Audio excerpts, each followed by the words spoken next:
Mouhamed Ndiaye. jërë ngeen jëf ujaaji Sénégal yi ca Makkatal Mukarram am na ñu fay dund coono bu rëy observateur moo joxe xibaar bi ci xëtamu njëkk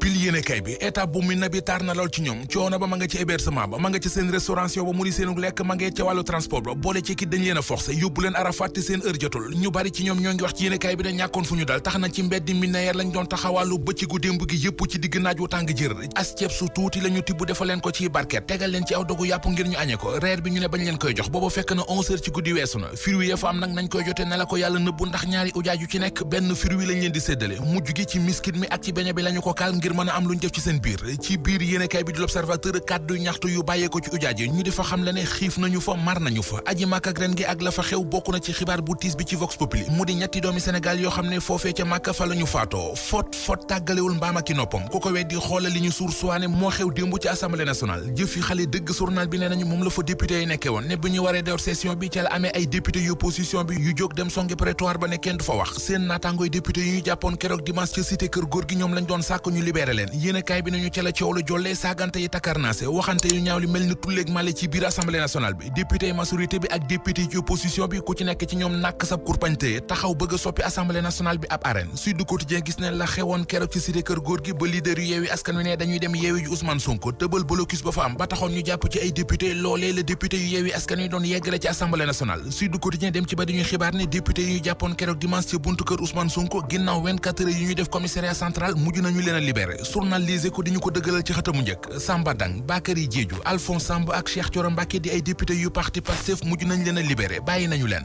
Bakko par di Mamadou Moustapha Ba ministre finance ak budget kaddu yi mu yëkkati démb ci Assemblée nationale ci kanamu député yi kaddu yi mi ngi riir daanaka ci mbooleem yéenekaay ñu xëyandool muy Enquête yéenekaay di l'Observateur journal Tribune Les Échos Direct News Rewmi Quotidien Le Quotidien Vox Populi journal L'Info L'As ak Soleil national ñoom ñëpp xëy nañu dañuy xibaar ne Bakko par di Mamadou Moustapha Ba nee na projet de loi de finance initiale ngir déwén ñoo ngi ko natt ci 7000 milliards maanaam juróom-ñaari junniy milliards Soleil national dolli ñu ci ne Mamadou Moustapha Ba dolli na ci ne ci fukkeet ak ñaar yi budget bi dafa ñettate jóge ne ci 2344 milliards 800 millions jëm ci 7000 milliards Direct News tudde ko budget record Le Quotidien gis ci budget bu yaatu bu Mamadou Moustapha Ba bu ñu ko méngalee ak budget bi woon 2023 ak yokkute gu toll ci 585 milliards am na ci Vox Populi nañu wax na it ne ñoo ngi séentu taux de croissance économique bu toll ci 12,4% 2024 élection présidentielle yu 2024 yi ba léegi ak laam-laamee gi ci am ci yan candidat ñoo cay bokk ak yan candidat ñoo ca dul bokk Walf Quotidien xëy na ci seppi ñeent ñoo xam ne seenu bokk ci yooyu la élection présidentielle wóoragul muy Macky Sall mi coowal troisième mandat du fi am topp